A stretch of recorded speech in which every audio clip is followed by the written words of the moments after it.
we get this lucky span to be in this human form for just a little bit of time to like learn, experience things, know what love is, know what hardships are, so that we can actually bring experience to this big divine thing that still is like waiting for us to just come home. Welcome to the Self-Instruct podcast, where we explore techniques, tools, and insights into guiding ourselves towards a happier, healthier, and more fulfilling life. We are your hosts, Iggy Sweeney and Aaron Cropper.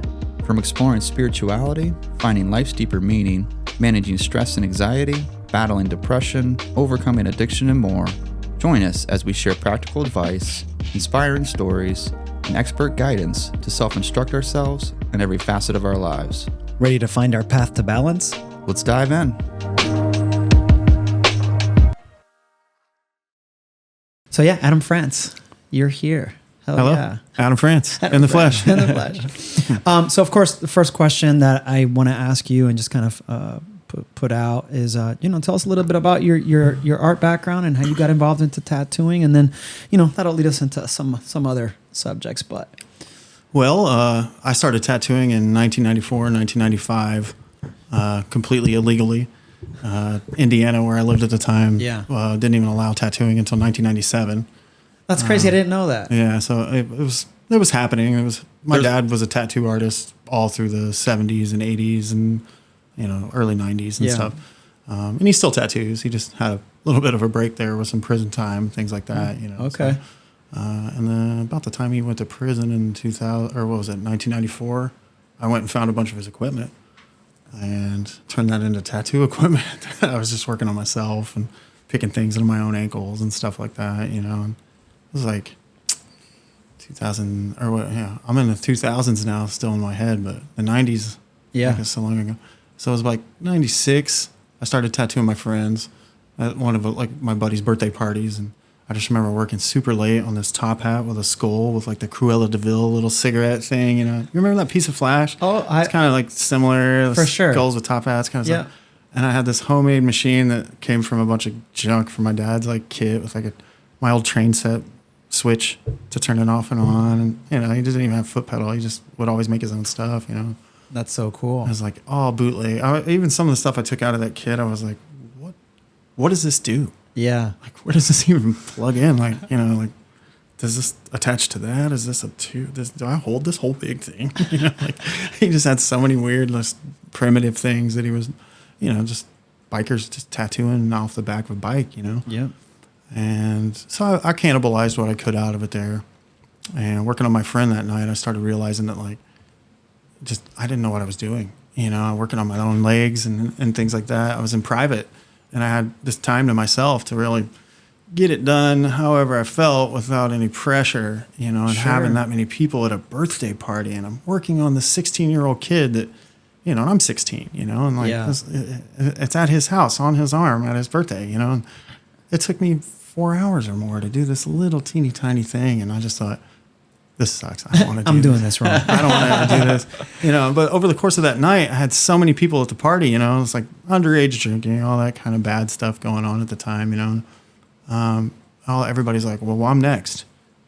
I see you doing them. I knew you were about it. Your dad did them or something, it was kind of in a small town. Everybody kind of knew about that. And so I decided I'm gonna start doing this, and I was like, I need more practice. So I'm gonna work on these people that are super eager right now, even though they watched me do a terrible one.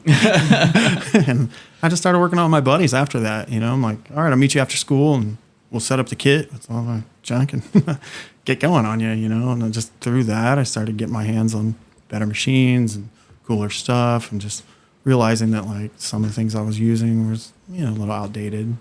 I was able to toss and get rid of quite a few things, I feel like it got to a point where most of the stuff I had was my new stuff that wasn't my dad's extras and things like that, And then he gets out of jail. Oh, wow. And he goes, where's my tattoo shit? Should have been with all this other stuff, And I had to tell him, hey, been doing this a little while now, Yeah. And I don't have any of that because I used it all. So, I can get you some modern stuff that I'm using now that I feel like would accelerate where you're at, you know? And he goes, well, I value that at about this much. So if you could give me about that much worth back, you know, cool. And I did. I think I hooked him up even further than that, you know, with newer age machines and just a lot of tubes and tips and just, you know, clean needles and just all these things that I just don't think he really even cared about in the 70s and 80s and stuff. There wasn't HIV and a huge hepatitis scare as much, right? Right. Yeah. I mean, it existed, but nobody was seeing the tattoo industry as being one of the contributors to that. Exactly. You know, at least as heavy as it And it was still on the fringes too. So totally. Like he's still mad about 1987 being the year that they came in and made them put gloves on. Just that's a choice and that's my right. And I mean, I guess he's right, but you know, but at the same time, like I'm like, that's for you, man. This is to protect you. You wear them for yourself. Exactly. You know, if you're not worried about that, I'm worried about you. All of a sudden, like, what are you? That is such a good point, though. What you're saying, such a good point. But there's a law in your town you couldn't tattoo. Indiana had a statewide law until 1997, and it was changed finally. Indiana and Virginia both changed that same year to full operational tattoo studios and stuff. But until then, you had to go across the state line. Yep. That's wild. Yeah. Yep. Yeah. I mean, tattooing has been regulated state by state. I mean, since its inception, really, at least modern tattooing. So each state kind of regulates their own way. Now, obviously, across the board is a lot more, you know, nationwide, right? But back in those days, you know, it was wild. It's like the wild west of tattooing in the 70s and 80s. There was this guy in town, Tommy, and I know the Milwaukee Iron, which is like, you know, motorcycle club that my dad was kind of part of, and that's where they did tattoos. It was at this building for those guys, and the other building was the other outlaws and the other bikers in town, and those guys had a shingle out. They didn't give a shit. I mean, they had a thing that said Tommy's Tattoos that was hanging out back of this like building in the garage and stuff that you could see from the street, but like, you couldn't even get in there unless you knew one of those dudes, you know, and they brought you into the fold. And so it wasn't really public. I remember knowing about it, you know, when I was like a teenager and stuff. And Talk about a private studio. Totally. Yeah. Oh, yeah. And like one you probably didn't really want to put the work in to be a part of. In the long run. Putting the work in means something completely different. Totally. Yeah. For real. Yeah. That's interesting, though, what you were just talking about, and in comparison to how the world of tattooing is today, and how there is this really, there's just a, you know, you've got private studios and you've got street shops, you know, and you know, back in those days, obviously, private studios were the minority, were the least, right? You had street shops. That's how you drew clientele in. Oh, yeah. But that's obviously changed dramatically. Yeah, the internet has definitely changed that. Absolutely. I think. You know, a lot of. I can remember having to pay for Yellow Pages ads. Dude, totally. Back in the 90s. Yeah. You know, like that was your advertisement, is like trying to. And my name's Adam. Yeah. So alphabetically, I showed up ahead of everybody. Oh, yeah. And I played the shit out of that. Every time I made an ad, you know, like AD is in front of TO. Yeah. Tommy's Tattoos down here on the list, but here's me at the top with my big ad or something, you know. That's hilarious. You just had to play this other, like, I'm going to beat you by a loophole kind of thing or something almost, you know, getting your advertisement ahead of the other people. And now it's open-ended. Like, there's not so much advantage there if you know that, you know, kind of angle of it. Well, I started around the same time you did. I started tattooing back in '94, and I remember we made handmade illustrations as flyers, and we passed those around because we had the first tattoo shop on OSU campus. Cool. So cool. Yeah, it was super cool, and obviously it was a different time. But we didn't have the internet. We didn't have everything. Was you wanted to purchase some tattoo equipment? You have to go get yourself a tattoo magazine and order it from the back, like like the old days. Yep, Technical or something like that. Yeah, you have to get in there and look for like Cam or something. Cam, exactly. Technical for sure. National Tattoo Supply was a huge one. We ordered a lot of stuff. Spalding. From them. Spalding. My dad Rogers. used to order a ton of Spalding stuff all the time. I remember those kits showing up, and I'm like, I know what. Definitely a different time though, for sure. Oh yeah. Let's go back even further a little bit and just kind of tap into your what interested you in becoming an artist besides the tattooing? Obviously, your dad was a tattooer, but what drew you into becoming an artist? My mom was also an artist. She's been blind since I was a kid, but No kidding. she would sit and just draw unicorns and just all these like fancy, just beautiful things, just fairylands and just things, And I'm like, wow, she's so good at that. Like, Wow. she's just, she could take anything and draw it out of her head. And it just, I was just amazed by that as a kid, I'm like, how do you know what a horse hoof looks like without looking at one? Yeah. That's incredible. She's able to do it without being able to see what she's drawing. I mean, Well, at the time she could see. Yeah. She lost her sight when I was 15, 16, something in there. And it's progressively gotten worse over time, And like she's gained other superhero abilities because of it, She still handles a whole like disabilities group and spearheads that and helps them all and gets like all the other ladies like connected and stuff. But her art like back then, man, was just this, I don't know, it's just like the stuff I really wanted to make as a kid, It was like fantasy art and just these beautiful, Pegasuses and just things like that I just recall thinking like, wow, she's a better artist than my dad. Like my dad's amazing at tattooing and transferring a panther to your skin and making that look good forever or something. But, his art style was a lot of, I just feel like a lot of traced out kind of related things and stuff. And here she is just, blank piece of paper, just drawing all kinds of stuff for me, as a kid, just to entertain me, to keep me quiet. And I remember sitting there and just thinking like, I'm not going to talk for an hour or more. If you just keep going. Yeah. Like I want to see how she finishes this, and it's later in life, when she lost her sight, and I developed this really keen interest in wanting to be an artist and follow through with it. I felt like, it was like this kind of baton handoff in a way from her to me in a way, she's still kicking butt. She's still running a pet sitting service and all these things that she does, but she doesn't make art like she used to, her creations are more kitchen related and things like that, but I just, feel like it was a duty I had almost in a way there to like continue to try to create things like that and keep making things, even though I know she couldn't do it. And I've just kept going with that stuff, man. Like comparatively to my dad's art and stuff over time too, to where I'm like, am I getting as good as him yet? And like looking at it now, I'm like, what was I ever thinking? This whole 85 are cool tattoos and wizards and stuff, it's just, that's a certain style that holds up really well in a different time period, kind of, And For sure. the people doing that stuff now have changed everything they're using. They're using all kinds of new stuff and they're working with it differently, Totally. The medium changes, right? Yeah, it's incredible. So you feel like you got your artistic sort of, style in terms of tattooing from your parents? Do you think that that's something that began to develop? Yeah.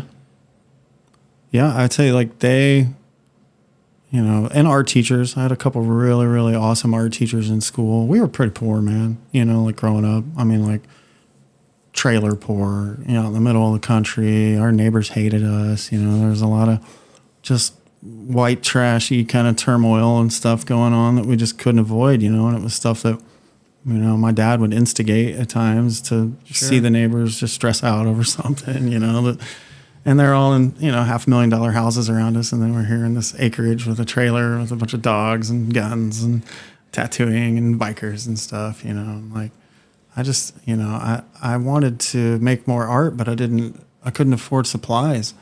And I remember thinking like, there's so many supplies at school. I was blown away by just drawers and drawers of all the colored pencils and all these things, and I'm like, this is a poor kid's dream. I couldn't believe just how many things I could get my hands on. So I became the art teacher's assistant for both teachers. And I had access to all of that at any time, and I was the teacher's assistant for 4 years there, all through high school.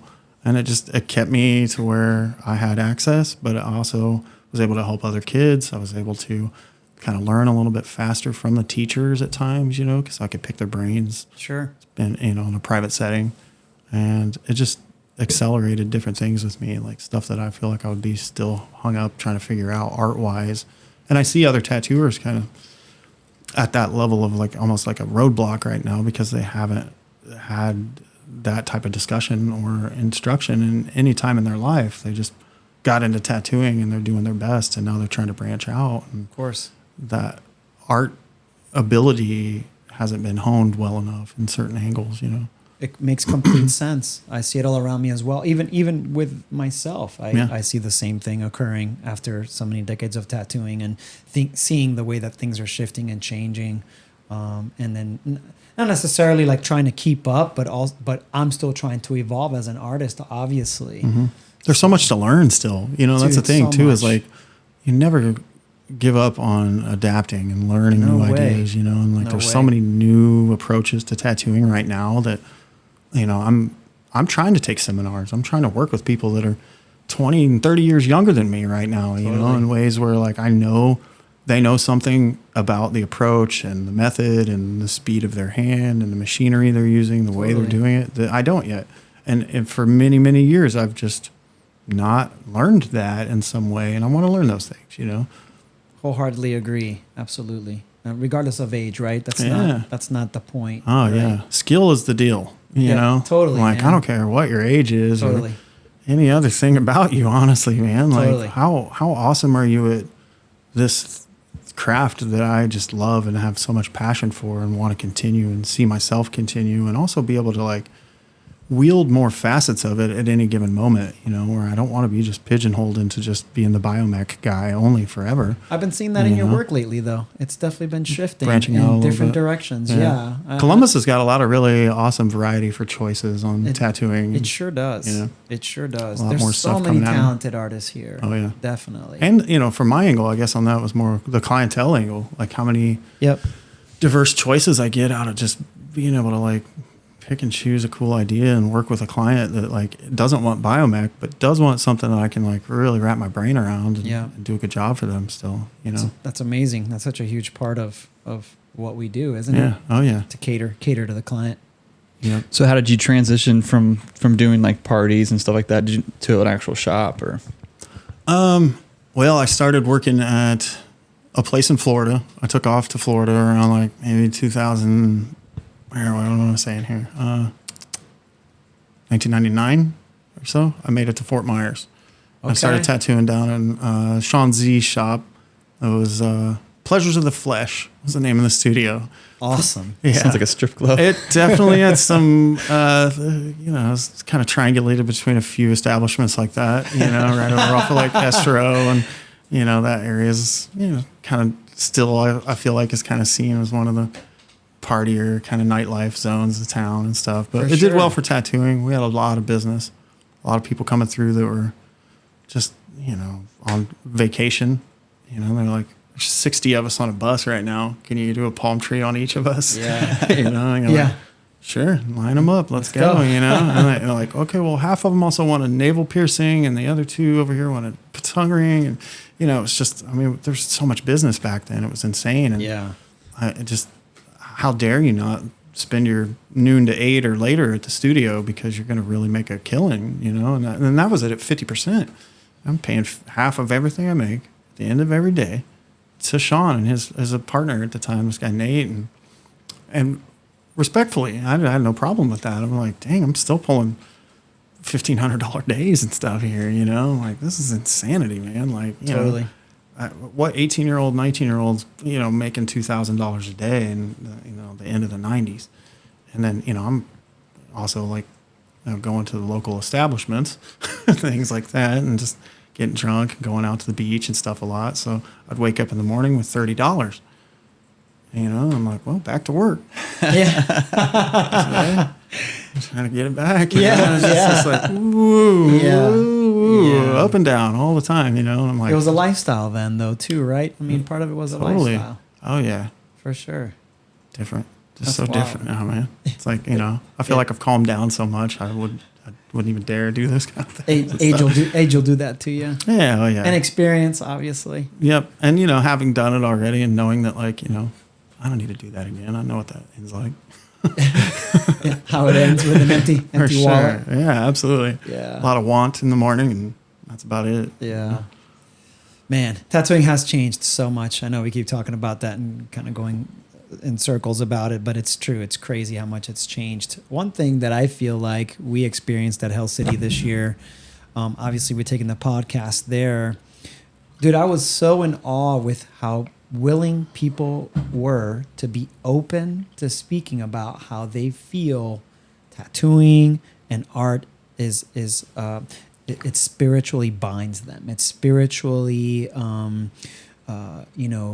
brings something extra besides just the ritual of setting up and designing and stenciling and tattooing and making your client feel comfortable, but that it feeds something else within us that is of a spiritual nature. I wanted to ask, since I know you're definitely on that path yourself, what was that like for you, like starting out? When did you realize, that maybe art and the spiritual side of life was communal for you, was something that, was not interchangeable, but connected? I'd say probably early 2000, I got arrested and I spent some time in jail.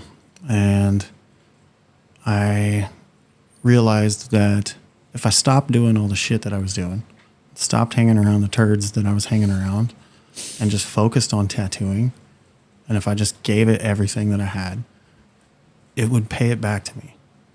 And I just jumped in, man. I made it the only thing I had.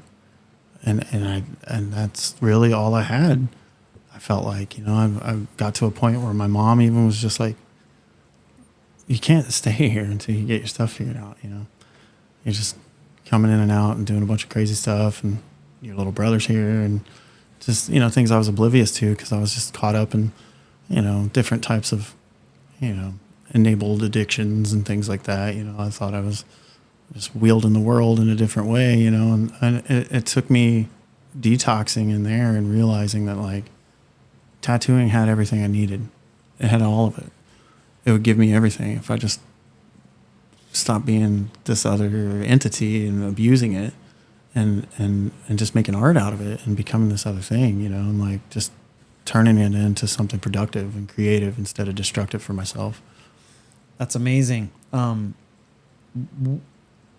So what did you do then? Did you turn to art primarily so that you could develop your tattooing skills? Totally. What did you do? Well, just getting out of that jailhouse, there was a tattoo shop, head shop, that had just opened up. And this was 97-ish, And so I knew the rules were different. And we could actually tattoo, and the cops weren't just going to squeal up and kick us all up and put us in cuffs and stuff, which I don't think ever happened. Was this still in Florida? I had moved back to Indiana at this time. Florida, kind of tapped out after a while, and it just. How many years were you down there? Only one. Oh, just. But it got to a point where I realized that Florida's really busy during one season. Yeah. And then you're not making any money as a tattoo artist 75% of the year. You're in a tourist town. What city was it? Fort Myers, Fort like Myers, Cape Coral, Fort Myers, kind of corner right there. Yep. I'm familiar. I'm from Miami, so. Okay. Yeah. I would go over there and spend weekends and just in Miami, throw my money around and hang out and stuff. Like that was like more of a. Well, your money went a little farther back in the late '90s than it would now. I'm sure. Yeah. We'd take like the alligator alley, stretch straight across, and you'd see them in the highway and have to dodge them with your vehicle. Yeah. Is that a log? What is that? Oh my God, that's a whole alligator. Yeah. A different time back then. I'm sure that road's still pretty treacherous though. It is. I'm sure it's still there. Yeah, but I moved back to Indiana at that time, and I got a few friends that I had tattooed locally that were still hanging around, and skater friends and stuff. And I said, "This tattoo shop's hiring. I need you guys to come with me. I don't have photos. This is like before the cameras and stuff. You get this like glossy bad photography, and everybody's got tons of them. You brought your walking portfolio. Totally, And I was like, I knew the guy that owned the place. Like Harvey was somebody I dealt with quite a lot. I'd go in and just get paraphernalia and stuff like that back in the day and just trade movies and stuff there. And so, we had a rapport, and he knew that I did art. And he knew my dad was a tattoo artist and that my grandfather was also an artist. And he... Dang, dude, you just come from a long line of artists, huh? Yeah.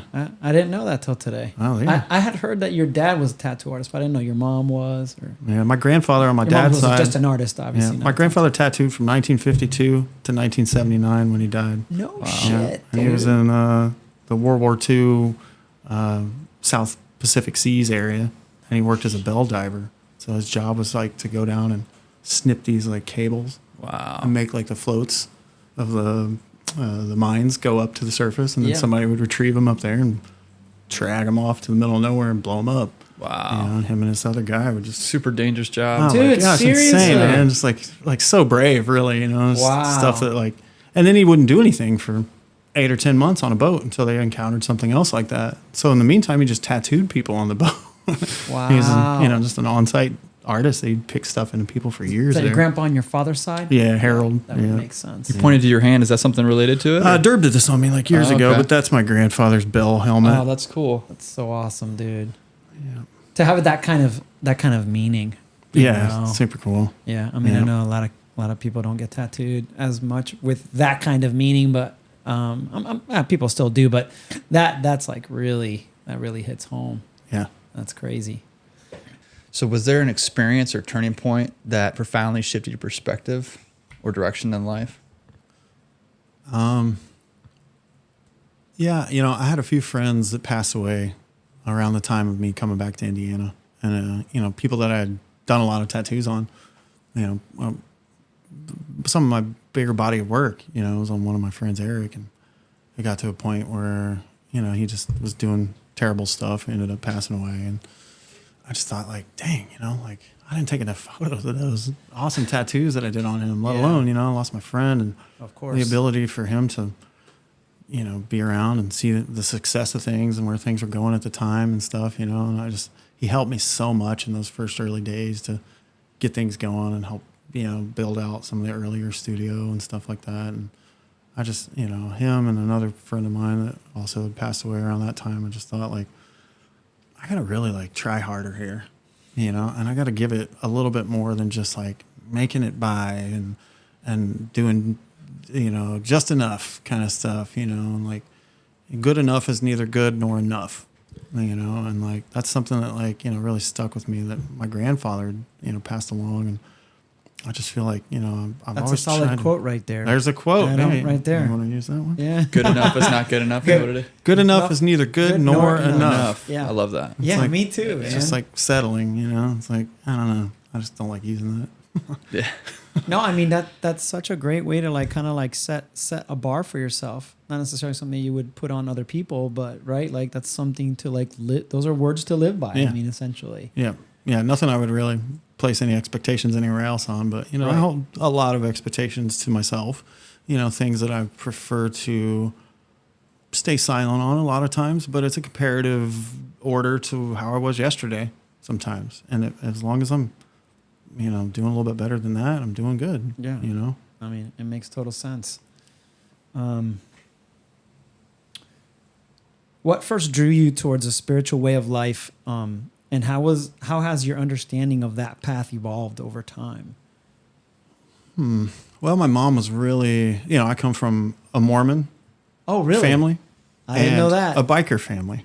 Wow. And that's a they great didn't. combination. It's such a crazy thing, you know. My dad still to this day goes by Hellraiser. Razor has been his name since the 70s, and my mom was always Peacemaker. And like that's the truth. I mean, she would step in and just change the vibe and make things calm down a little bit, you know. But if he was in charge of stuff, it's beer bottles flying everywhere and gunshots and, you know, people revving up until their tires explode and just, you know, while the tattoo's happening over there. Like, how the hell is all this happening?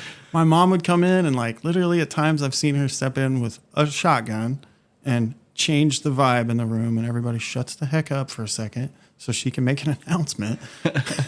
And nobody goes back to that raucous bullshit anymore the rest of the night, you know? And it's like sometimes she would just have to, like, come in and just show the boss who was the boss, you know? Wow. And so, you know, that kind of stuff for me, you know, like, I just feel like they, yeah, am I getting off the question? Okay, yeah. Yeah, they kind of fed me a lot of ideas and stuff early on, you know, based off of, like, trying to be, like, strong against each other, you know, and understand that, like, you know, my mom really, like, had this, like, you know, spiritual identity that my dad never even understood, you know, like to him, you know, the Mormon thing and all that. And even to me, you know, later when I was about 5 or 6, I was like, Mom, I just don't want to go to this establishment anymore. Yeah. And she was the Mormon one? And she is. And her father was a Mormon bishop in Marion, Indiana most of her life up until I was a kid, and then I'd retired and moved out west and stuff. But she still attended, and I think she still kind of has an affiliation with that group somehow. But Sure. Just a total other vibe, and she would try to explain to me this other spiritual nature of their book and their stories and how that it related to the humans that exist now, and like it took me actually going to the Museum of Science and Industry in Chicago one time, and I went on a field trip for school. And I remember getting, up to the front and watching, all these kids like in front of me, like get around the corner. And I'm like, okay, as soon as the teacher and the kids disappear here, I'm scrambling up on my belly and I'm touching this T-Rex's claw. I don't care what anybody says. And I stood there just in awe under it, watching this. There's a massive Tyrannosaurus Rex at the time that was inside the atrium, where you're paying for a ticket. And I did. I waited, and she got around the corner, and every kid disappeared, and then I was on my belly up there. I got all the way up and got my hand on the claw and tangibly grabbed it and was able to look up at it and realize that like this is real. This existed, and like at a time of being confused because it was around that age group where in Sunday school they start to tell you in Mormon schools and those type of classes at church that the dinosaurs are a hoax and they were created as a way to get you to test your faith. And, this existence of that is lying because the earth is only 3,000 or 4,000 years old. The Jesus story is where it began, just short of that.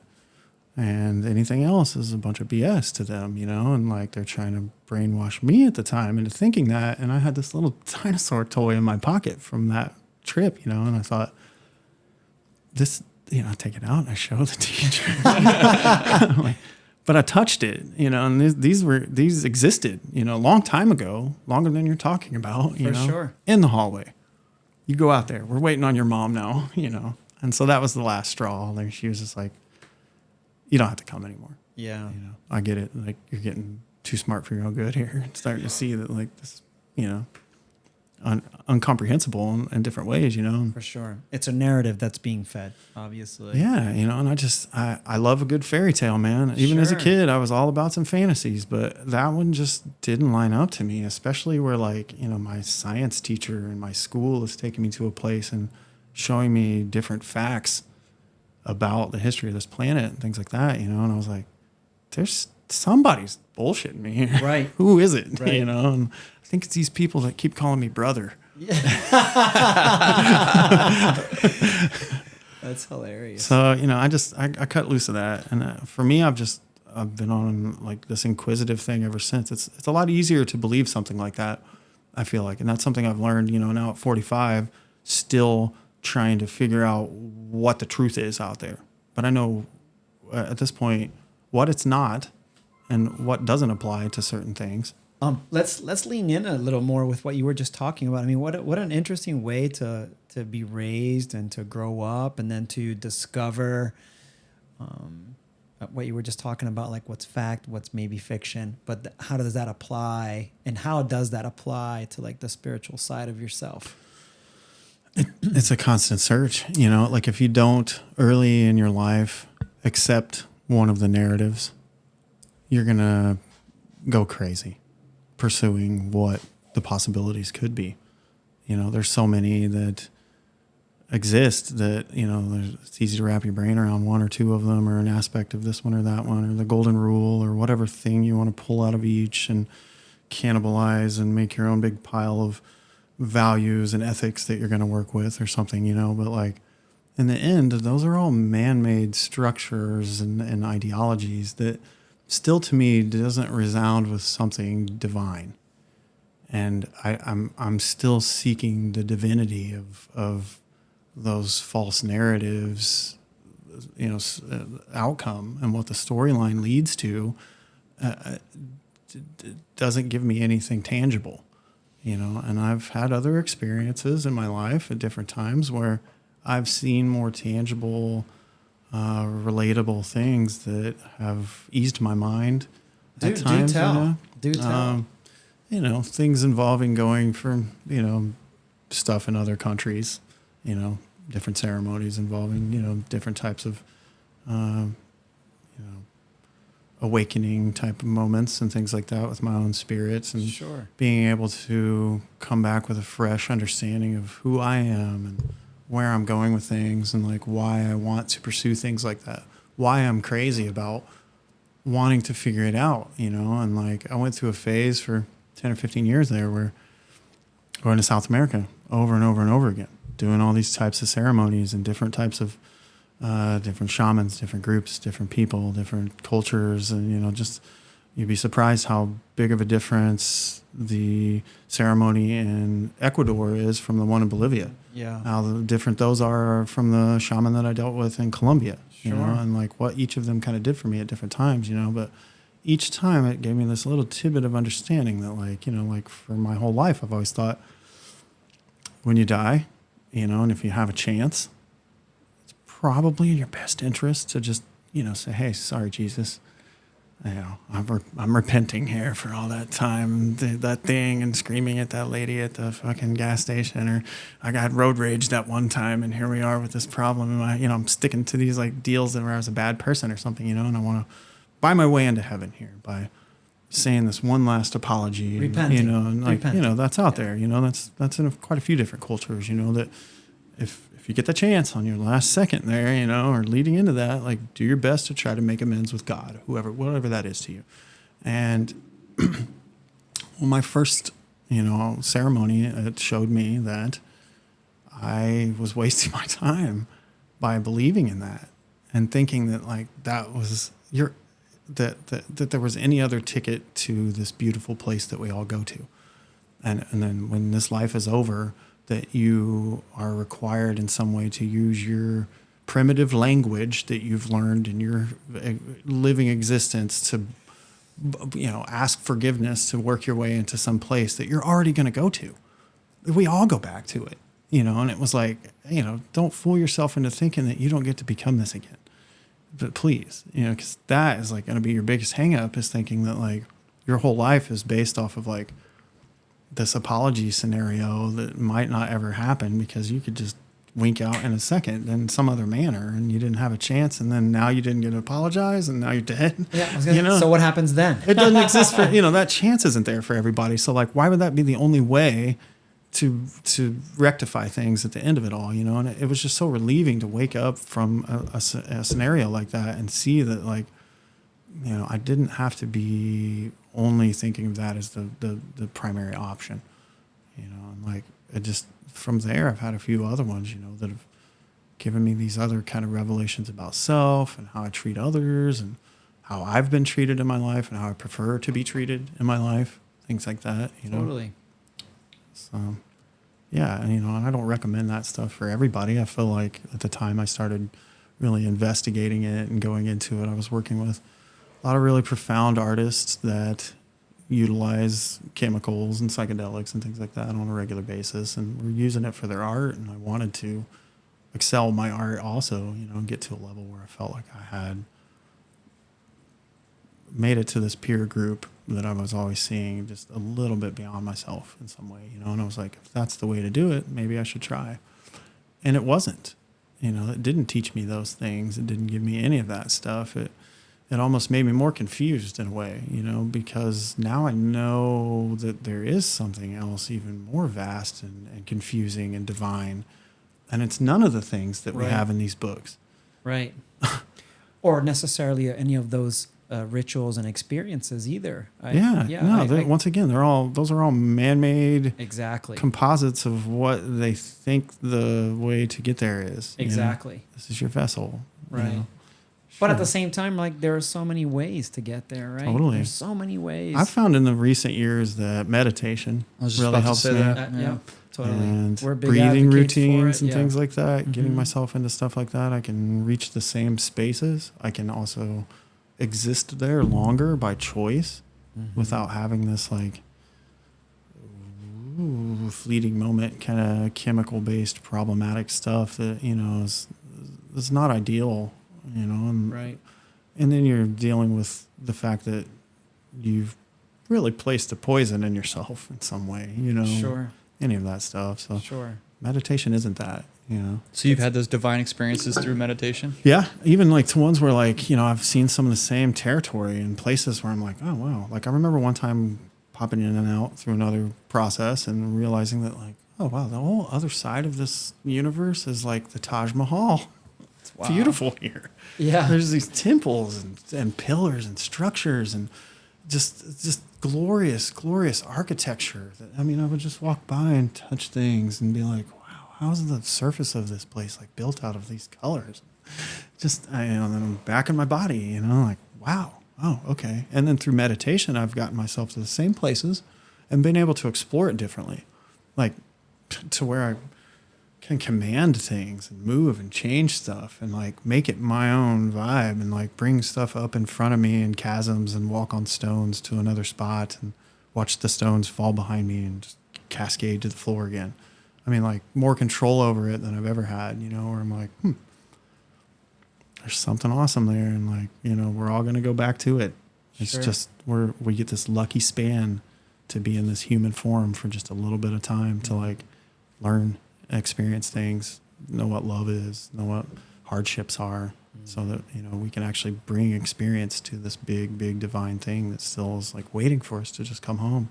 Yeah. Have you had teachers that had taught you how to meditate like that, or have you just did you explore that on your own? Or Really, man, YouTube. I have to say, you know, as much as I'm like, you know, sometimes the tutorials on there kind of lead toward things I might not want to see kind of happen, but yeah, there's a few that I've been able to access certain things through by just paying attention to the rhythm, the pentameter voice, and the way they almost kind of bring it into like a hypnosis kind of thing.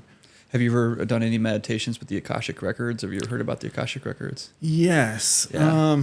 You know, I had a scenario I actually painted one time where I witnessed from an outside perspective, kind of like a almost like a security camera on the wall at a moment. And it was a robot that was tasked with kind of categorizing the Akashic Records in a way. And it was like showing me all these like glass pages that he could bring up, and some of them. And this was at a time where I went in thinking, I need to expand my art better. And I want to branch out from making horror portraits.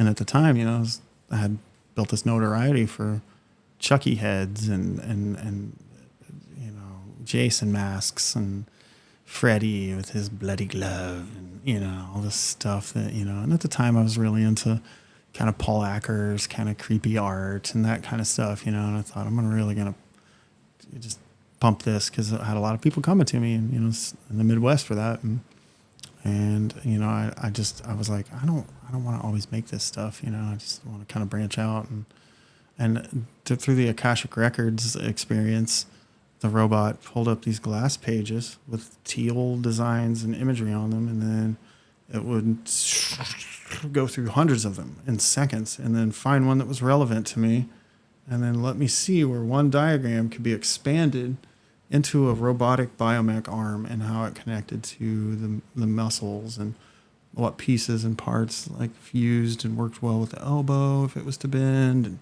it was like looking at like one of those books that you would get for like your old like Honda Civic that shows the blow apart where with every screw and point and piece and where it would fit. And then I could see it all come back together and then go back apart, you know? And I was like, wow, that's insane, you know, like cool. And I got tons of those fed to me in milliseconds, it felt like. Back in my body, you know, 11 minutes later or something, you know, and I'm sitting there going, what the fuck was all that? You know, like I was just overloaded, you know. I got my sketchbook out and I just started laying them out, man. And I'm like, okay, and this one had these components, and this one had this, and this one had that, and this one had that, you know. And it was like, where is all that just being kept? That like there's just this storehouse of knowledge like that it, you know, if you're going in with the right requests, they're willing to hand over to you, and to aid you in whatever thing you're needing to aid in. You know, it's like, you know, I want to excel my art and get to this other thing. You know, and I was almost assaulted with these other images so much that I thought it didn't show me what I asked for. You know, I thought, oh, whoa, what was all that? You know, and I was like, whoa, that's the stuff I should be making. That's these are the cheat codes right here. This thing that needs to be what I'm shifting towards instead of this, stagnant thing I felt like I was a part of at the time. How clear to you? I always wonder this question because I meditate myself, and I'm just curious. How clear to you were these images that you were seeing? And was this a Akashic Record specific meditation that you were doing? Or? Yeah. Yeah. Not really specific, I would say. Like, I didn't have any intention, honestly. I just, in that one, I just went in thinking calm and looking for artistic inspiration. One of my always go-tos is show me something that I have never seen before. Whatever that is. I've seen a lot of stuff. I can make a lot of things based off of that. But, like, I want to see something I've never seen before. So I can come back and make that and probably butcher it with whatever art style I make it out of. But still, though, that's such a great intention to set. That's wide open. Oh, yeah. And, sometimes it's not like, show me how to do perfect black and gray, portraits of Jesus. You know what I mean? It's so much broader than that. Yeah, very right? open-ended. Very open-ended. Yeah. But in terms of clarity, how well could you see these images? Like, how well? Very vividly. So where, like, right now I can see it in my head. It's in there. I think, if you can access that place in any way, you were meant to. Right. And whatever it's feeding you is a weird lesson that you might not even understand for a while. Right. We're having this author on Sunday on the podcast. Her name is Janie McMillan, and that's what she does. She reads the Akashic Records. Wow. But I'm reading her book right now, and she says anybody can access these records. Yeah. That's amazing. Yeah. Yeah. I've had another like scenario, through different types of ceremonies that let me see this ribbon of color, and I've seen this a multitude of times, and I've had other artists and people, other travelers into that realm, like explain some of the same stuff to me. And it's like this, primary color related ribbon style looking artwork that kind of looks like the pipes, screensaver that Windows used to have. Oh, yeah. I remember. When it kicks in, it just starts making all this three-dimensional kind of stuff. So picture that, but like you're looking at like a little magnifying glass on everything, and you can blow it up to see those exact components. The green one is this, the blue one is that. They're always in there, And then I had another deeper thing through that day that let me see that the yellow one is carbon. The red one is hydrogen. The blue one is oxygen. That one's helium. These other ones they're literal periodic elements in their activity making up the thing that you're viewing in its different entireties and necessities. And it's just fucking wild and to so, think about. I know, nuts. And so, it even took me a little bit deeper, and it showed me that carbon is the Akashic record. It's all stored in carbon. Like it makes sense. It makes it's the flash sense. drive of the universe. Yeah, exactly. You literally have to be alive and be carbon based to contribute to it. Yeah. And it keeps it in itself for recapitulating the next generation and adds its what we call evolution. Right. But it's through carbon, which I feel like it'll be about 1,000 years before we figure this out for sure. This is my like pseudoscience wrapped around it. Love it. But, it was enough for me to be like very sure of it at the moment, But that's scientifically proven too, right? I mean, carbon is in everything. Everything is made up of carbon primarily. Everything that we know that has ever been alive has had a carbon necessity for living. Everything that's organic. That's organic. Yeah. Yes, that's organic. That's living, like you said. Mm-hmm. Yeah, that's wild. So I mean, to be alive, to make an experience, you would need carbon, and then right. Of course, like I said, assume that it's being stored within itself, right, for the next usage. But everything, even ourselves, it stands to reason that if it's interdimensional, so are the elements. And they would also have their own spiritual attachment or nature like that. If they exist in our physical realm, they would need to also wield some type of usage like that elsewhere. Boom. Yeah, dude. I mean, totally. That was very eloquently put, for sure. How often do you meditate? Not enough. I would say once or twice a week. Sounds like you're extremely talented at it. I feel like it's a substitute for how I used to access the realm. And, lately it's grown to where I don't feel like it's the secondary way. That's the primary entry point for me, and without the adverse issues later, any type of hangovers or anything else from other, options and things like that, it's like you're in and out. You're pretty exhausted when you wake back up, and I'm hungry, usually starving, just like ravenously hungry. And, just like how long do you meditate for? It's varied. I feel like sometimes it's an hour, sometimes it's 2 or 3 hours, sometimes it's 15 minutes. The shorter ones seem like they're the longer period there sometimes to me, where like, I'm back here. It's because like you're in. Yeah, it's like time doesn't exist there either, and I've realized that like playing around on the other side, you set the clock aside at the threshold, and time isn't the deal. It has no factor in what's going on anywhere over there. It's not governed by that in any way. And I've seen what I felt was thousands of years go by, witnessed things, you're just like, holy moly, like, am I just here forever now? Is this it? Right. And then my dog's licking me and my body back in my house, and I wake up to the sensation, because it's jerking me back to reality here. And I'm like, oh, that was only like 11 minutes. Yeah. Okay. Wow. All right. Well, I need a peanut butter sandwich because I'm fucking starving. Or a donut. Wow, man. You're making me very motivated to start meditating more, because Yeah. I'm really bad at it. I mean, there's really no good or bad way to do it, but it's just I get too impatient. I get 10 minutes in, I'm like, okay, this isn't really. I feel like a lot of people's issue with it is posture. Also, Posture, yeah. you think you have to keep this like spinal upright kind of situation too, and like you can be very comfortably inclined with beanbag chair, padding, or something that puts you in almost a flat laying position or something. But I you prefer it laying down. Yeah. I prefer meditating laying down. You know what my problem is that, and I know people say this often, but I'm so directly involved and emotionally with my thoughts. Same. So it's difficult for me to separate.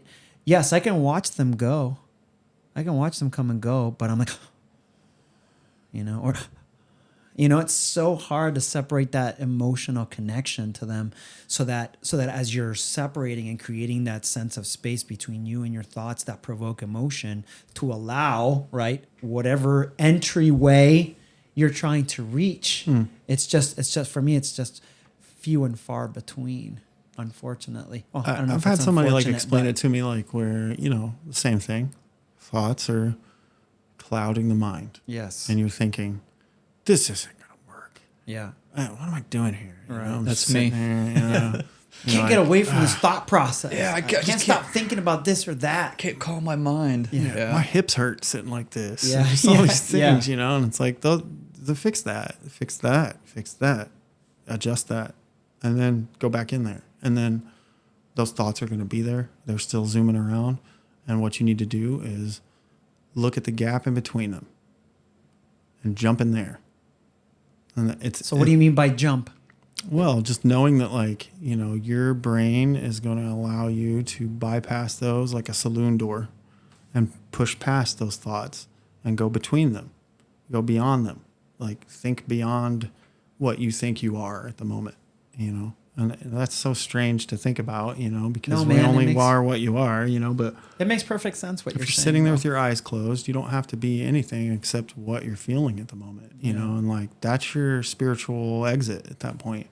You've turned off the physical realm because we're really attached to it mostly by vision, Yeah, they And say what did they say? 90-something% of how we perceive life is visual. And I mean, once that's disengaged, you've given yourself a pretty solid chance to That's true. push past the rest of it. It's just our own thoughts and doubts and things like that kind of kick in. But like we all have that. That's in there for everybody. Yeah. We're just stuck trying to not be doubtful about all kinds of things.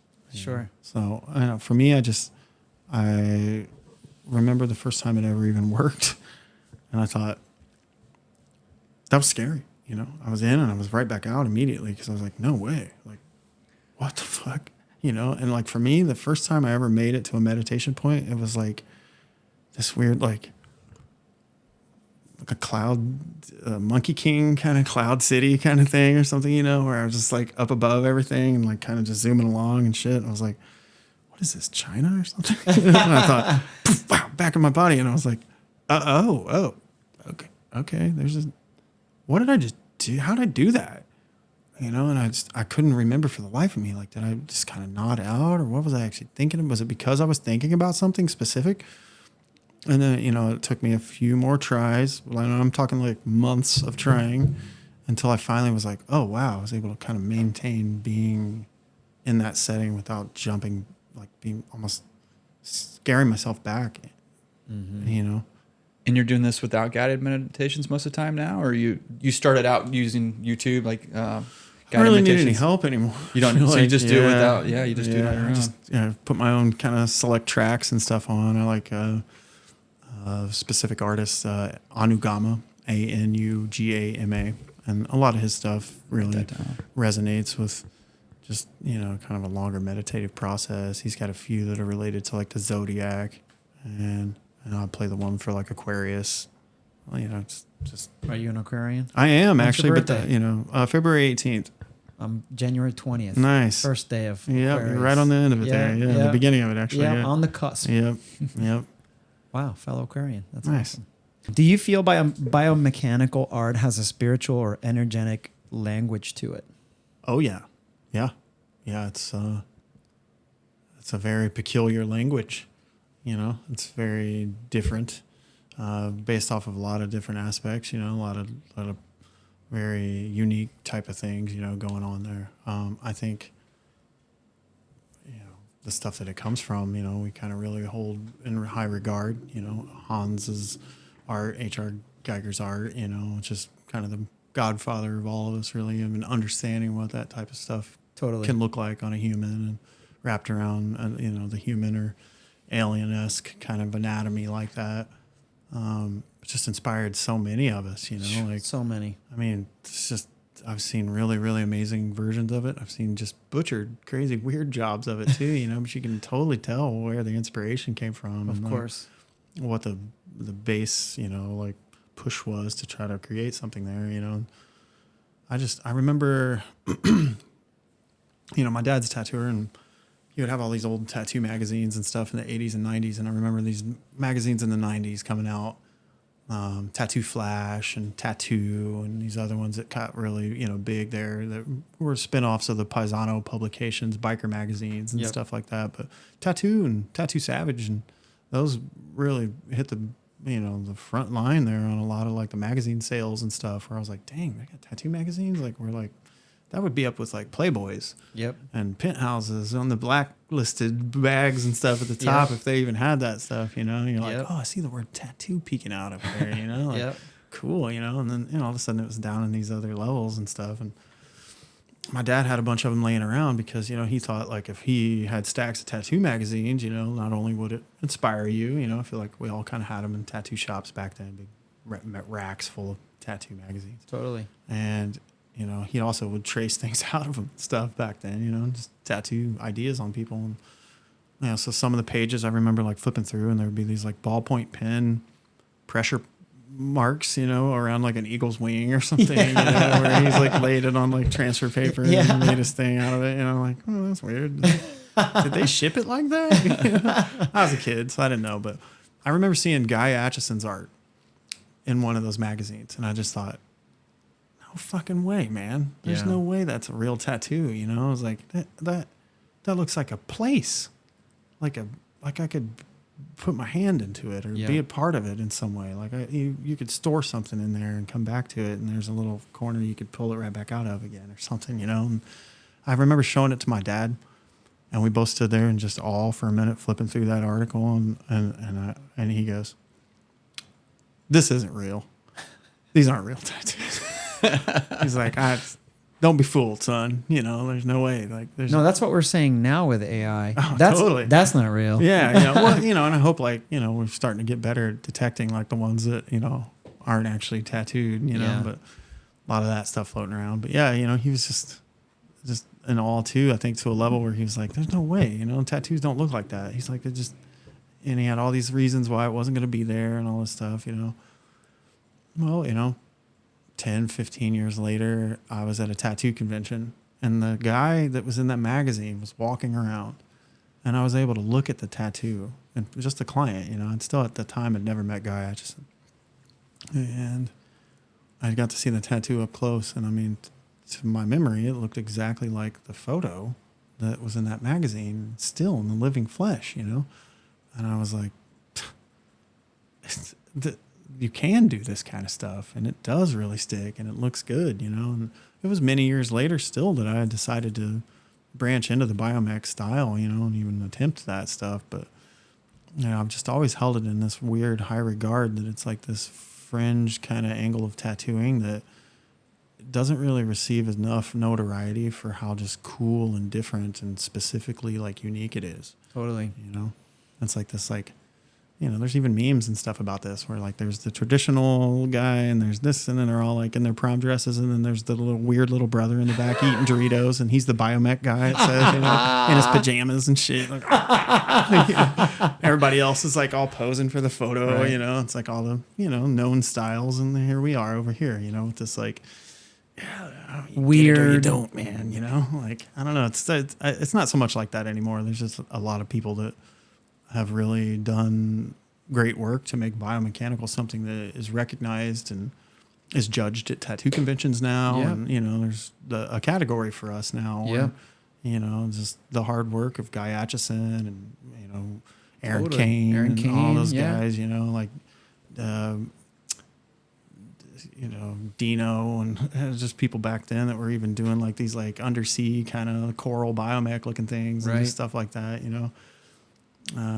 it's come so far, and like I feel like it's up to the ones that are still trying to do it now to carry the torch and keep it alive and make it look something awesome. It's not I got a going chance anywhere. in 2014. I was at HR Giger's place, and then we went around. A friend of mine was like, "I date the girl that works there," and he's like, "If you just tell her, hey, you know me, she might let you in, even though it's after hours." And it was just at closing time. We finally made it up to Gruyères, which is this castle in the middle of fucking nowhere in Switzerland. Beautiful. And, trudging, finally getting up to the thing, and they're shutting the door on us, I'm like, oh no. Man, we came all the way from Ohio, man. Yeah. I'm like, Yeah. can we just, I was Take like, a quick peek. I'm like, do you know Vincent? And that's my boyfriend. And I'm like, okay. Vincent just texted me. Is there a way I can show you this text? She goes, okay, if you know him, you got to be cool, So she let me and a couple other tattooer friends of mine in, and we got to tour the facility. And I'm walking around, it's after hours technically, and I've got my hands behind my back, just trying not to touch art. And it's just artwork after artwork, mostly from movies and things, that you're just, it's every alien sculpture and all the little like chairs and just crazy little guns and face huggers and just cool stuff, all the stuff from the magazines and books that I was just like, wow, this is it. There's like a stanchion around this thing. I'm standing in front of it. Like it exists in real life. And I get into this other room and I'm just kind of looking at stuff. And I realize there's a bed in the room, like a twin bed with like purple sheets, like satin sheets on it and stuff, And I was like, oh, that's cool. Maybe that girl that works here gets to stay here at night or something, It's like free quarters or something, because it is pretty far out there. And then I realized there's a person standing next to me, and it's Hans, and he puts his hand on my shoulder and he goes, "What are you doing in here?" Oh shit. I was like, just looking at art. And I was like, oh shit, like I realize who I'm talking to here, and he's already kind of pushing me out of this room. These are my private quarters where I stay when I'm in town and in the area and working on things. And, can you go out there over there? Wow. And I was like, sure, yeah, and he goes, your accent is American. I said, yeah, and he goes, where are you from? And I was like, well, Indiana, but Ohio nowadays, and he goes, oh, I had a show there one time up in Cleveland or something. I was like, oh, really cool. And he goes, what do you do? I said, I make art, biomechanical art, weirdly. And he goes, show me. And so I think I had like an iPhone 3, something like that at the time, this little hockey puck looking thing. And Trying to find some photos. I was like, oh, this is a big deal. You know? Pressure. He's gonna look at my art, you Yeah. know. So I was like, I gotta find the coolest one. And I found this one of my friend Anthony, and it's like this yellow metal looking leg, you know, fully encompassed. So I had all 5 kind of angles on one frame where he could look at it, you know.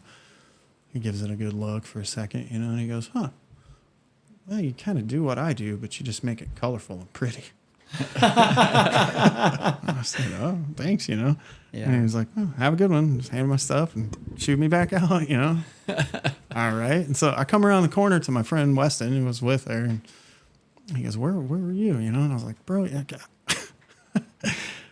couldn't even tell you right now. Like, I just met him in the wings of the building here, and he looked at my phone and my art and kind of gave me like a positive critique in a way, and sent me packing. You know, he sleeps here. You know, and, no way, man. You know, and I'm like, yeah, where is he? I'm like, in that door that I just got shut out of right there.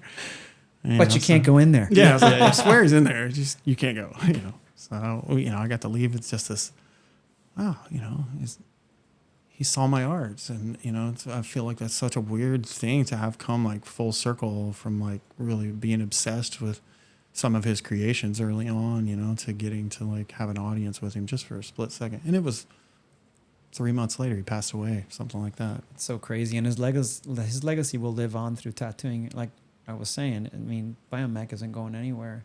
Totally. In fact, it is fully cemented as one of the genres of tattooing, clearly. Yeah. And it's going to stay. It's not going anywhere. And then I just think about like the extension in terms of his influence on biomechanical art and the continuation of the Alien films. Oh yeah, in Hollywood his honor. loves it. Yeah, in his honor. 20th Century Fox ate that up, man. Oh, yeah. They're not going to ever give it up. No way. There's just too many angles they could take there. And they'll continue doing it. Oh yeah, They'll lots of fan art and things and spin-offs that have happened, So much. from it that they can work with. just like every other universe, right? Totally, yeah. All of them end up having more fan-related, introductions than what was there in the original catalog. Sometimes. It's so crazy. Yeah. It's amazing. So do you believe that people can transfer energy between each other? Yeah. Okay. Yeah, I do. I think it happens all the time. It happens right now. Yeah. Right. If you're really paying attention to somebody, you're a Tesla ball, and you're connecting to one strand of plasma that's coming out from their Tesla ball over there. And like that gets stronger the more you give a shit, the more you give it some type of attention, and the more you're connecting, the stronger that beam becomes until they've received what they need out of that, and it moves on. And I've also seen it on this massive scale, working for festivals and music events and stuff, where just the fervor and the feeling, you just, see and feel it come through the crowd in this big wave of just elation and happiness, and just this mega stoked kind of feeling, that kind of just comes over everybody when the lights turn down and the guy comes on or whatever, there is this collective consciousness thing that's constantly happening all around us, that like we can neglect or act like it doesn't exist or something, but like you're affecting it by doing that. Like act like you're not a part of it and see if it doesn't affect you still. Right. What message would you most want to pass on to your younger self? Ooh. So is this like if I had a time machine? If you could go back in time and like talk to your younger self, what would you tell your younger self? Buy Bitcoin. No shit. I think you're the second person that said that on this podcast. But other than that, buy Apple. Yeah, really. Yeah, like buy get Apple stocks stocks. immediately. Keep them. Don't sell them for a hot rod in the 90s like you did, you dumbass. Buy Google stock as well. Oh, yeah. My grandfather hooked all of us up with like mutual funds when we were born, and I hit my mid-20s and, I was kind of needing some help at the time, and he let me cash mine out, and it was a bunch of stuff like that I really wish I still had. Yeah. It helped me get on my feet and do a lot at the time, but it was like pennies compared to what it would have been. Yeah. I did the same thing. I sold all my 401k to like pay off my credit card debt. Yeah. Here we are. Yeah. Yeah. So, getting to the real answer to that question, I would say like telling my younger self to not be so hard on myself and not expect so much out of myself without really understanding things as, the level that I was at. I just felt like I knew it all and I didn't, and I was really, really tough on myself quite a few times for not achieving things as quick as I thought I should have been and stuff like that, and like you get there as you get there, and like there's no fast forwarding the race in any way, and like we all think we can like skip ahead or find a shortcut at these certain moments in it all. And I just, I wish I would have been able to tell myself to calm the fuck down and just take it a little slower and not be so hard on yourself. So what's the weirdest or most unexpected thing that's happened to you while you were on a spiritual retreat or inner journey? I've had a lot of weird things happen, things that other people might not consider weird, but I specifically have different context or something, so. Sure. Yeah, I would say probably the most unexpected weird one was the time that I went to see friends in Colombia, and they took me to their family shaman, and it was up above Medellin, Colombia, and there's just this beautiful, beautiful valley there in the Andes and stuff, but it's 6 to 10 million people with their houses right next to the next one, as far as you can see. I mean, all the way through the whole valley, everywhere. And we hike until middle of the evening up to this friend's farm that my friend knew, and there's maybe 7 or 8 of us. And we have a child with us, 7-year-old kid. And he's my friend's kid. And this is my friend that I've done seminars with all throughout South America. Nick Baxter and I used to use, a couple homies down there, not use, but, pick them up. We'd take them everywhere. Sure. We'd cover everything we could for them. But they were our translator when it came time to talk to larger groups to deliver our seminars. And Ramiro was just this awesome guy. He speaks 7 languages. He speaks multiple fluent different angles of Mandarin because he was a body jewelry salesman back in the 90s and stuff over there. And his wife is Ukrainian, and they have a kid. Wow. And between the two of them, there's 7 or 8 languages in their household. Their kid speaks 4 or 5 of them easily, And he's just this genius of a child, And we're, we make it to the friend's farm close to midnight with flashlights and stuff. And we, start the ceremony. And I'm thinking like, there's a fucking kid here, there's a child here on the site, and his parents are about to do ayahuasca for the evening, and we're at this facility up in the middle of nowhere on this farm, and I thought like, okay, it's not my kid, man. Like I just Western world mentality here, just going with the flow. And we do a little bit of the initial fluid stuff with the snuff and things that they blow into your mouth with like this gross tobacco stuff, Hape? Yeah, I want to say it's also mixed with a little bit else, like something else, like like a plant related kind of dust or something. But it looked like a peace pipe, and then all of a sudden I was being presented with the wrong end of it, and then that went up against my nostril, and he blew a big wad of it at me, and then I thought I was finished, and there was this other moment where he grabs my chin and made me sit there a second, and then blows another one up my other nostril, and then I'm free to go out into the jungle and puke and spit and snot, and I get to this point out there where I'm just terrible. I feel terrible, but I can feel everything in my skin, and there's this electrical storm just raging through the valley down in Medellin, and I can see the whole valley light up for a second, and then it's just lightning. I was like, wow, this is beautiful. I just couldn't believe like the show I was being given, I go back, things are time for the next thing. And the next thing is like a bowl of pretty much tobacco juice and a gourd kind of thing. You just drink the whole thing. Well, that's like an expectorant, but it's also a MAOI inhibitor for the stomach to allow the digestive tract to absorb things, a longer status. And so, get that down. I go puke and snot and get gross, and all of a sudden, the next phase is we're sitting around the fire, and, here's everybody again that I haven't seen in hours. We've all kind of been separated, doing our own puking and versions of stages of where we're at with this shaman. And then I realized the child is part of our group. And, and I thought, what the fuck is going on here, And Ramiro, his dad's right next to me, He and I buddied up. We're still really good friends. When I travel the world, I try to find him, here and there. And we hang out occasionally and stuff. And so, at the time, I was like, hey, what is Akira doing here right now? Your son is about to do this with us. And he goes, bro,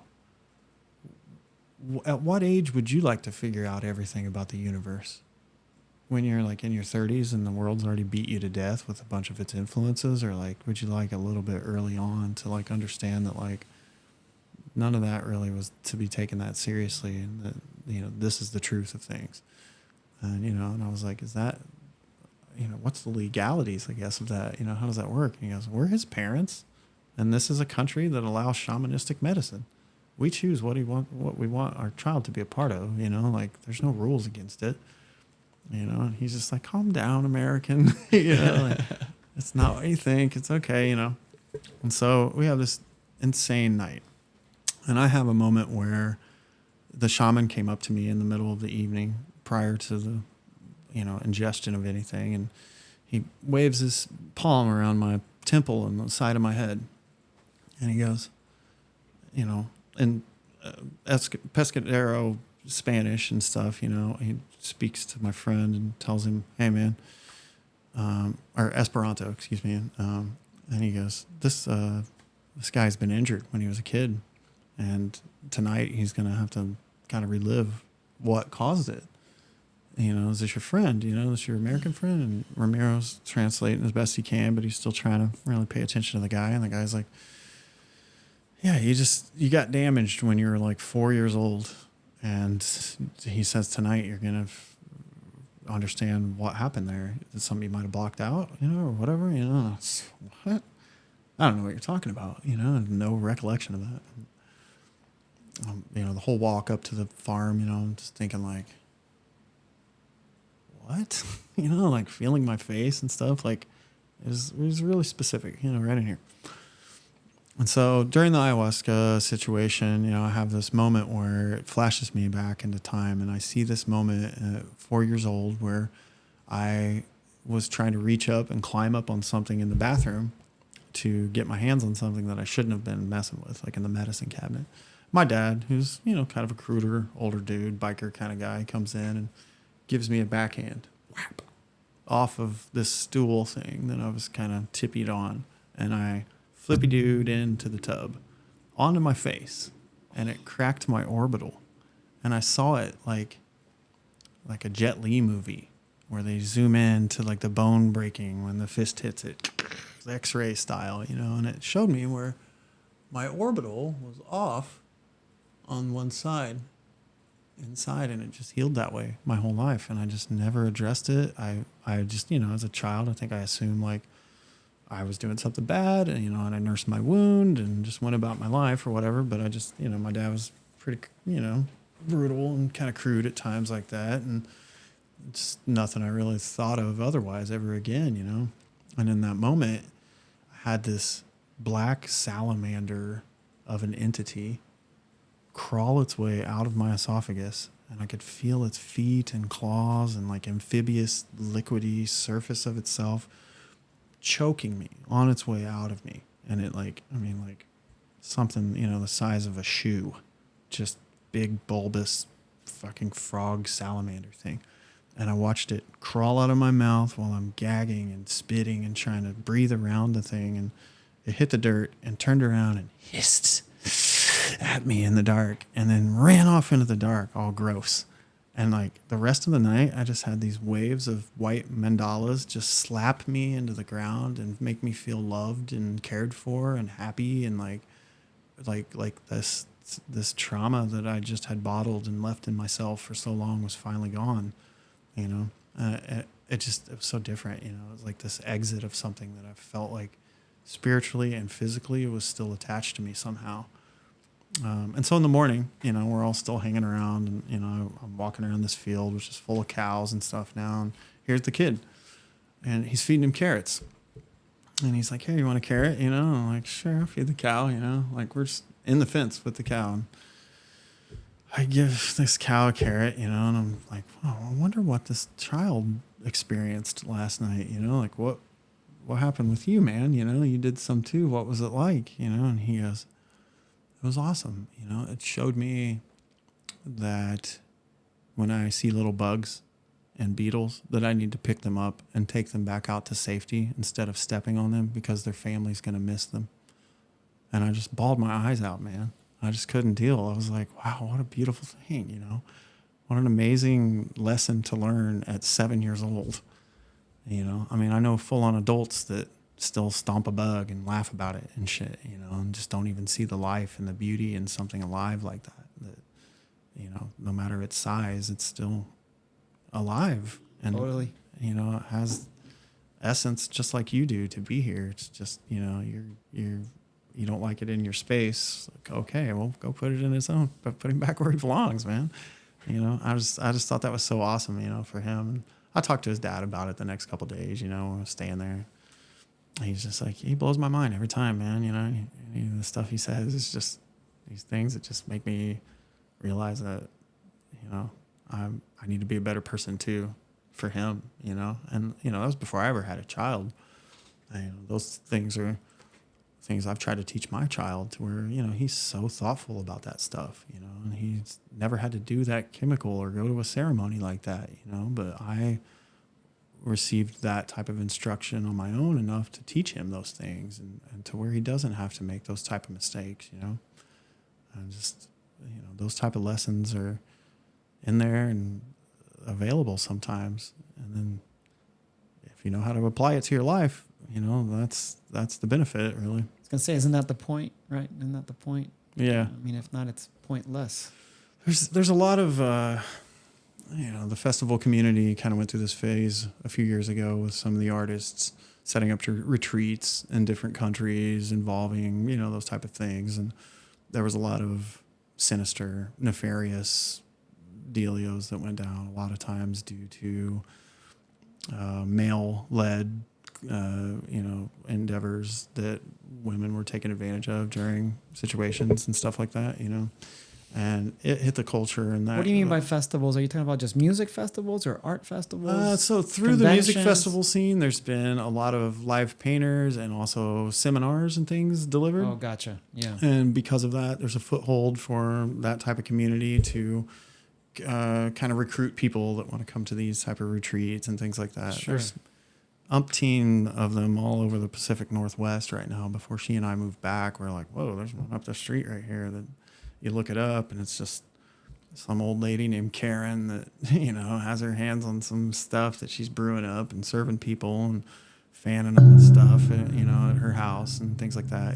It's like, it just ends up being this, like Western world kind of whitewashed version of that, ceremony and approach, but like, at $5,000 and $6,000 and $8,000 a head, so you can be on this lady's property and stuff like that, which is like, I'm like, that's not the point of it. Yeah. It's not here for that. Yeah. It's free. It grows in the woods, man. Like, Right. what are you doing? Right. That's ridiculous. And, so like that, there's this noble nature that can be had there. And then I've also seen a lot of people lately really capitalize and try to take advantage of, either the money side of it or individuals while they're in certain types of, states, Sure. things like that, Yeah. so, it's not,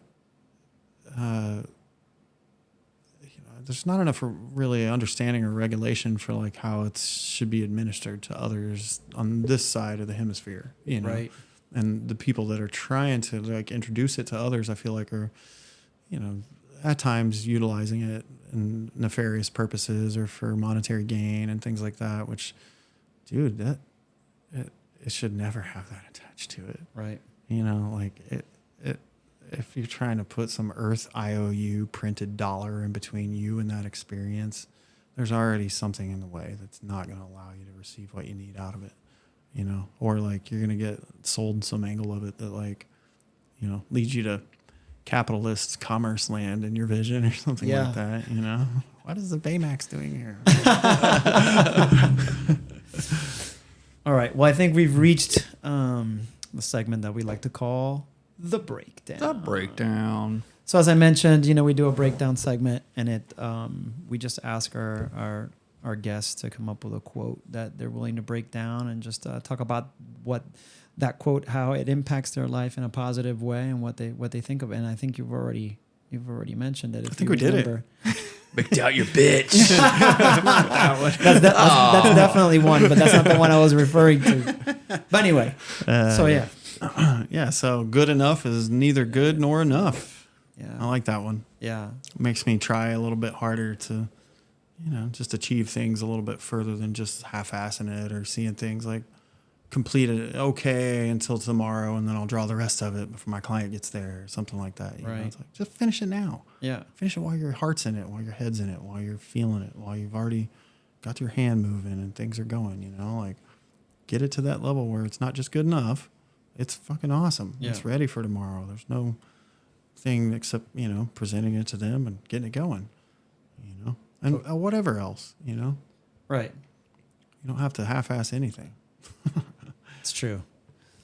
Well, shit, Adam. Man, this has been so awesome, so eye-opening. I'm so glad you came on. I'm so glad we got the opportunity to chat with you. And man, we're so grateful, man. Thanks so much for being. Thanks for having me. Man. Yeah, it's been awesome talking to you guys. Incredible, so man. Really, it really has. Yeah, it's been so good. So good. Well, heck yeah. Yeah. I love what you guys are doing. Thanks, I can't wait to man. hear more. Yeah, man. What episode is this? 11? I think this is 10. This is 10. Yeah. Ooh. If you don't count Hell City, which we haven't put out yet. Yeah, that's right. So this is still new to us, but and it's been a while since we've done one, but it's been life changing doing this and talking to people and listening to their stories. And just I always learned something new, not just about the person who's talking, but something about myself. Like as they talk, and I'm like, oh, I never thought about that in that particular way or that particular opinion or it's been such a blessing. It really has. So yeah, and you really motivated me to start meditating more. Oh, cool. Yeah, that's my biggest takeaway from all this. So yeah, I wish I could instruct you in some way to do it easier, but there isn't anything. Just got to go do the work, right? Yeah, I mean, and like I said, like the thing that helped me the most, the one time that I finally listened to that sentence was